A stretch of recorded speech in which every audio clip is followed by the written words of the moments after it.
The sun rises over Soweto and a new day begins for the people living in South Africa's largest township. And it's business as usual at Chris Hani Baragwanath Hospital's maternity unit, where nearly 25,000 babies are delivered annually.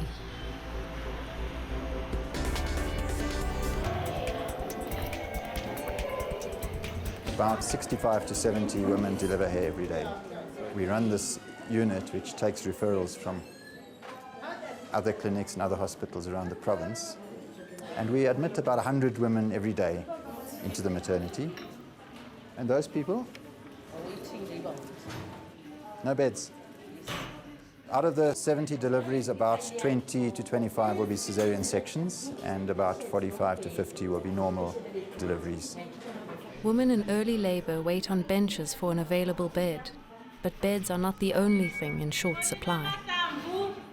Nurses are short in every clinical area in South Africa, not only in maternity. And it's because there's no money. You and 3 moonlighters? Yeah, and Sister Code. We're only 4. Okay. That's tough. That's tough. Because we should be having about 10. Yeah. For the nurses and doctors who are on duty, the challenge of finding space is constant. Sisters on duty, so it's difficult. I feel sorry for some of the doctors now because the pressure is enormous on them. And it's really become very tough. And they need to be boosted that they're doing well, because they are. It's incredible what they're doing. Professor Buchman began his career at Barra in 1989 as a registrar.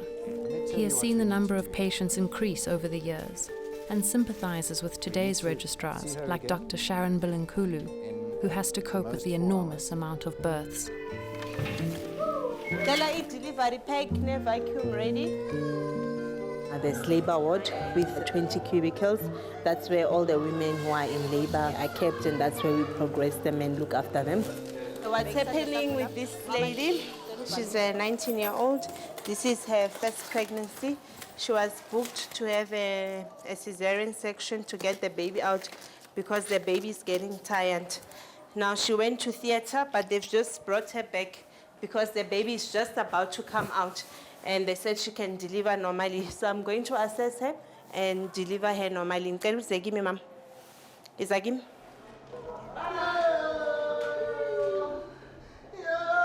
Bekisandla sakho la maba nepain cela uvala umlomo bese uphakamisa ikhanda and uyaphusha la ephansi. Delivery pack. Lorato is young and has not been educated about childbirth, making Sharon's job more difficult. She has been in labour for 36 hours and is exhausted. Pusha. Delivery pack.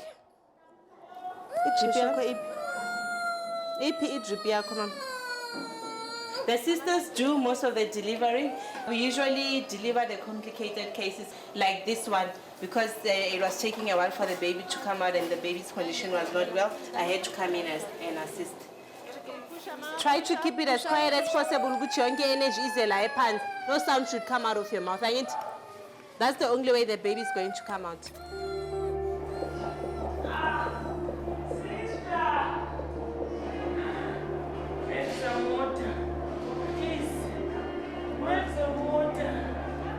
Lack of resources at Barra limits procedures like epidurals. Women who can give birth naturally do so without conventional pain relief.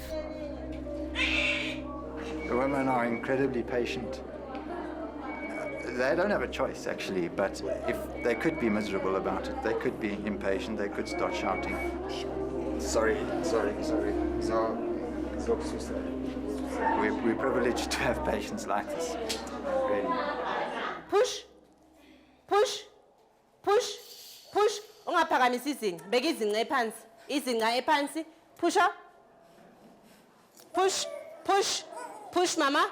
Nangu umntwana uyaphuma. Push. Pusha nangu umntwana uyaphuma. Push mama. Pusha la ephansi. Ipain ikhona. Awusapushi manje. Push.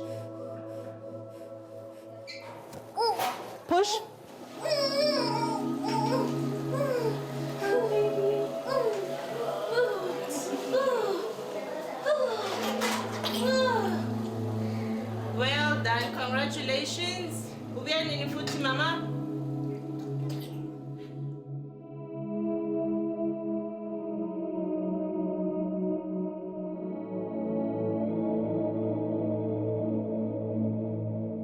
And it looks like a healthy baby, but we'll still take it to the pediatricians regardless. Eh? What's coming out? Wait, leave it. I'll leave it at that. The sister will come and finish up the rest so I can carry on it around. So that was a happy ending for us.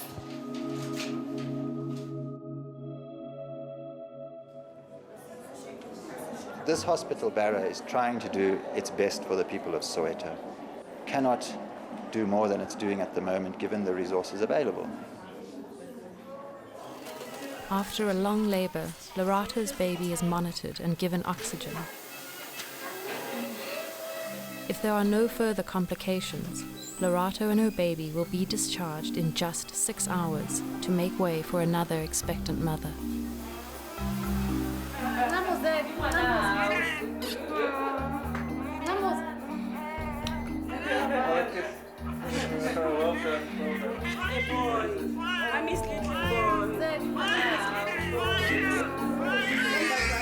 In addition to the high numbers of babies that are born at Barra, the staff is also struggling with the burden of HIV and AIDS.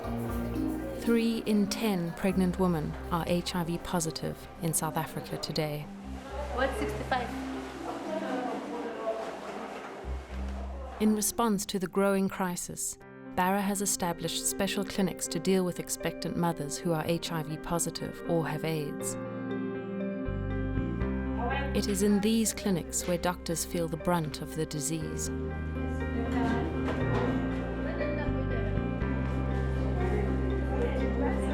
It only involves really sick patients here, patients who need complicated care, obstetrics care. They've got problems with the pregnancies, or they've got diabetes, or they've had pneumonias, or they've had something. The people who are purely pregnant with HIV are actually looked after at the clinics in Soweto. The HIV is bringing in more complications. We're seeing chest infections, kidney infections, things that are specific to HIV, and that is loaded in addition to everything we saw before. And so the load on the hospital is becoming very, very heavy.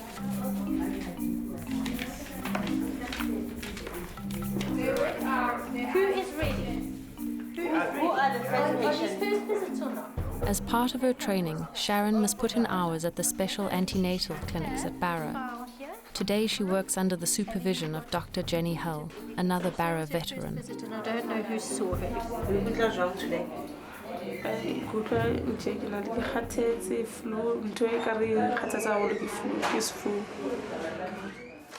This lady is 30-year-old. She's HIV positive and she's been taking treatment now for 2 weeks. Doing fine on the treatment so far. Only complaints today is the fact that she has a flu. She found out that she was HIV positive when she was going to book at a local clinic during her pregnancy. In South Africa, having HIV presents many contradictions. While about 20% of the population lives with the disease, it is still rare to find people willing to discuss their status openly. I can't offside because of positive. Positive for how not to be positive. And she has disclosed her status to her husband. He is understanding of the fact that she's HIV positive, but he's currently very scared to go and get tested. So check, but only believe you maybe Leona. So maybe reason I encourage to fella maybe I can test a test negative and maybe I can change the mind. So now raska check. I cannot change the mind. I change on Jerry. I guess no do the mutually positive and negative. Jenny's next patient has only just learned she's HIV positive. She was pregnant a year ago and tested negative then. Sister Yvonne is helping Jenny communicate with the young Does the girl. boyfriend know his status? Umxelele kuba wena ufunyenwe kule gciwane eli. Yena he hasn't been to test. Uye kuphela umuntu obekade uvala naye. Are you sure? Serious, Okay, it's the only boyfriend that she had. Often this is the problem, is that we cannot get the partners to even be tested. They won't be tested. There's a total denial that the men have got anything. Akathukanga. Uthini nje makhulu? He's not scared.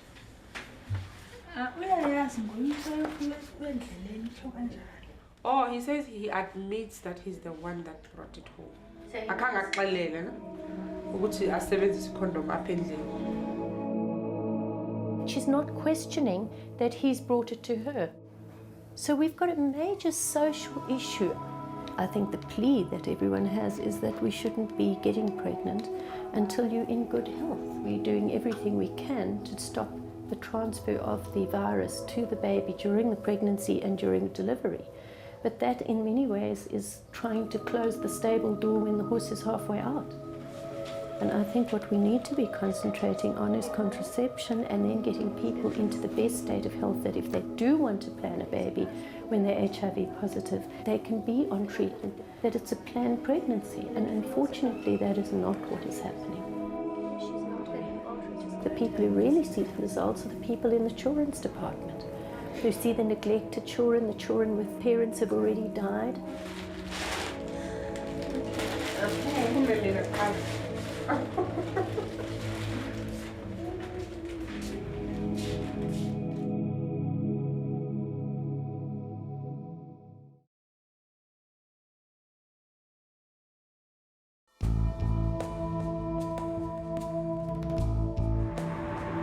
Harriet Sharzy Pediatric HIV Clinic at Barrow aims to provide holistic care to children and caregivers who come to them for treatment. At this clinic we've got about 4,000 children on treatment. Most of them are from the surrounding areas. And most of them here are born with the disease. They don't have any say in their care or the management of the disease. Alison's patient Mpho contracted HIV from her mother. Both arrived at Barrow at a late stage of the disease. Mpho's mum is in an acute care ward, while Alison found a home for Mpho at a nearby hospice. She is brought to the clinic by her hospice caregiver. Yeah, I think so. Alison's been treating Mpho with antiretrovirals, or ARVs, and the child has made a remarkable turnaround. One of the nice things about working in this clinic is that you do see the same patients over and over, so form a relationship with them, and especially when they start to get better, you feel like you've had some small part to play in that.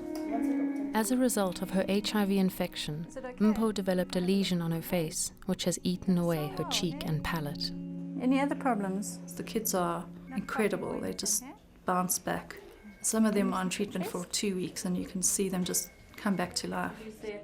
She's being followed up at the dental school and they're busy making her an obturator just to block the hole from her nose and making her dentures. And they want to start reconstructive surgery. I think she's well enough now to operate on. Thank you. Well done. You're so brave, hey? While ARVs have been available throughout the world since the late 80s, they have only recently been made accessible to those without private health care, despite the fact that South Africa has the highest number of HIV cases in the world. There was a lot of criticism of the government that the ARV rollout program happened too late. We lagged behind even other African countries. But when the rollout did start, which was in 2004, free antiretrovirals were provided for everyone. Megan is treating a young boy whose mother has recently passed away. He's been brought in by his grandmother. A lot of the children here, the parents may or may not be alive. Often the older kids have lost their parents, and then the grands tend to be the ones who are looking after them. By 2010, it's predicted sub-Saharan Africa will have about 16 million AIDS orphans, leading to many child-headed households and placing the burden of care on family members left behind. Do your children, do they know what's wrong with him? Yes, then. And can they help you with medicine and everything? Yes, they can help me. All right. So I'm going to write the medicine for you today. Yes. And then I want you to go and collect it and come back so we can explain exactly how to give everything. This is quite a classic example of the mum obviously recently passed away, but Gran wasn't really aware of the treatment or the clinic dates and things. So the child's probably defaulted the ARVs for however long, which is why we try and encourage parents to disclose to people within their family and have a treatment supporter. Even though Megan sees many children who have lost both parents, she remains positive about her work at the clinic. To the social worker? When I tell people I work at this clinic, that always so it must be so depressing. And it's like the absolute opposite. I mean, it's just inspiring. And you can say, we can do something for your child, and your child can live a normal life. We'll see you next time. All right. Bye-bye. The Barra Bridge connects the hospital to Soweto. The hospital and community communicate through a network of social workers. Moses Siobi is one of the pediatric social workers at Barra. Early in the morning I'll go and we'll do what rounds with doctors, discussing cases. And when there are cases with social problems, they refer to me. Cases such as malnourished children, neglected children. And most of the children who come here and mothers are deceased, you'll find out that the fathers are unknown. So that's why Moses is working on the case of a premature baby, orphaned when her mother passed away shortly after childbirth, due to complications from HIV. Moses has approached the baby's aunt, Boniswa, about taking custody of the young girl, rather than putting her up for adoption. Today, Boniswa visits the baby for the first time. I have 2 children of my own. They said it's okay, and they even gave her a name. They said she is lonely. It means she's protected. I enjoy working with people. That's what drove me to do this job. I love this job very much. It's making an impact in someone's life, a positive change in someone's life. Before Boniswa can take Landiwe home, Moses must do the proper checks and process the adoption papers. Since having a child of my own, being a father, I feel protective to children. It has given me a sense of purpose in life because I've got people who are depending on me and who are looking up to me as a role model. The kind of job that I'm doing, it's not just like any other profession. It's like being a pastor. You are dealing with people's emotions, souls, and their well-being. It's like a calling. Moses leaves Barra to do a follow-up visit with Boniswa Setembe at her home.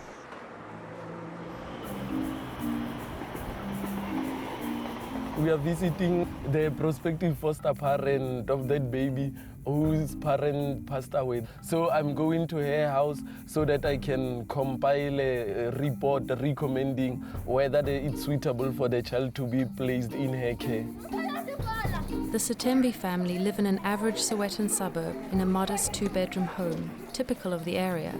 But their situation is also typical of a community that's been devastated by HIV and AIDS.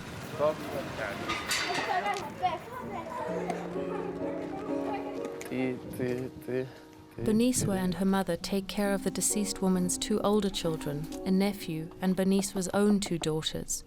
Boniswa's husband is the only one employed in the household. Sandile. Uyasebenza.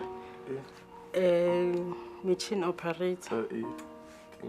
Now I'm getting the information about the family, how many family members are here. Moses must be assured that Boniswa and her husband can take on an extra mouth to feed, and that they have a suitable home environment for Landiwe. I feel she has good intentions at heart. I think that child is going to have a good family. I'm happy. I'm happy to look after her. I'm happy to raise her. So what we were supposed to do here is just to refer them to social welfare. But in my cases, I always prefer to follow it up till to the end. I always go the extra mile. Alison from Harriet Sharzy Pediatric HIV Clinic is going to the wards to check on Mpo's mother Grace. While Mpo developed a lesion on her face as a result of her HIV infection, Grace, in turn, contracted multi-drug resistant tuberculosis. Unlike her daughter, she's not doing well at all. It's just really sad that we've had her child in treatment since March, and she's only started treatment 2 weeks ago, which could be too late. And she looks like she's not going to last much longer. Which is just horrific, considering what her daughter's already been through, losing half of her face to this awful disease and possibly losing her mom. And also placement isn't very easy, especially for an HIV-positive child who needs plastic surgery. I mean, it's probably almost impossible to find a home for her. I don't think it's an environment for the faint-hearted. It can get a bit much, especially with kids. By working here, you see that there is hope, and even one person can make a difference. So I think if you aren't involved in the HIV world, you do think that there is nothing good coming out of the whole situation. But working here has definitely been able to keep me positive about the whole thing.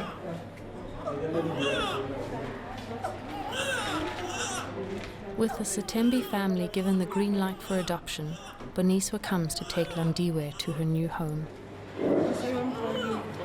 I'm really happy. Last time taking her at home. Boniswa is taking on a sick child who requires medication twice daily. But if she can adhere to the treatment, things look hopeful for Landiwe. Unlike so many other children in her predicament, she seems to have defied the odds stacked against her. I feel happy that the child now has been given a place within the family, and especially the child's relatives, blood relatives.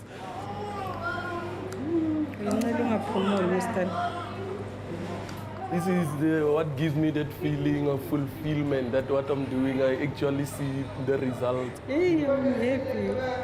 I'm happy that that child ended up not being institutionalized. I feel so good about it, and I'm so happy for that child. Thanks. I've done something, I've changed someone's life.